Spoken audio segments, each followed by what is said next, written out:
Quand on vient dans un autre environnement, on est condamné à la réussite, en réalité. C'est-à-dire que c'est l'objectif que chaque Africain ou chaque Afro-descendant qui est en Europe devrait se donner. C'est être condamné à réussir. Ça ne veut pas dire qu'on a des choses à prouver aux gens.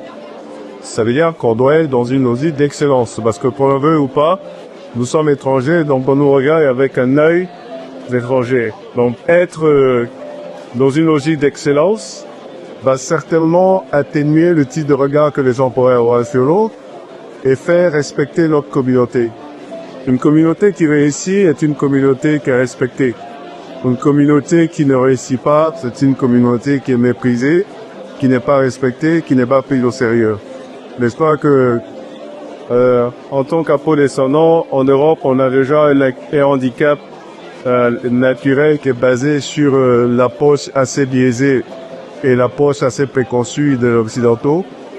Donc, réussir dans un environnement comme celui-là va certainement briser les barrières, briser les idées préconçues.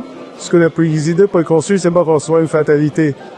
Les gens ont des idées préconçues peut-être parce qu'ils savent pas mieux. Et quand on est afro-descendant, qu'on ne se met pas dans une logique d'excellence, on peut accentuer justement malheureusement ces idées préconçues-là. Donc, le thème que vous avez utilisé, celui que tu décidé de mettre en relief ce soir, est un tel qui est d'actualité.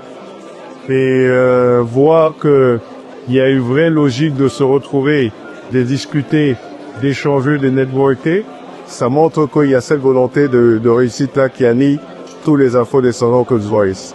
Aujourd'hui, il faut changer le paradigme. C'est la raison pour laquelle, justement, nous avons créé Bluefield Investment et Bluefield Intelligence Technology, de créer ce magazine d'intelligence économique.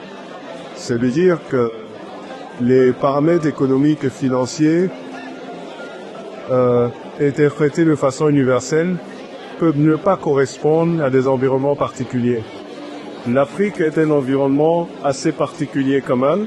Ça ne veut pas dire qu'on baisse les standards d'analyse, mais on les contextualise, de sorte à ce qu'on puisse réellement expliquer l'environnement dans lequel on évolue et expliquer la cartographie de risque d'investissement des pays africains à travers une approche qui est contextualisée.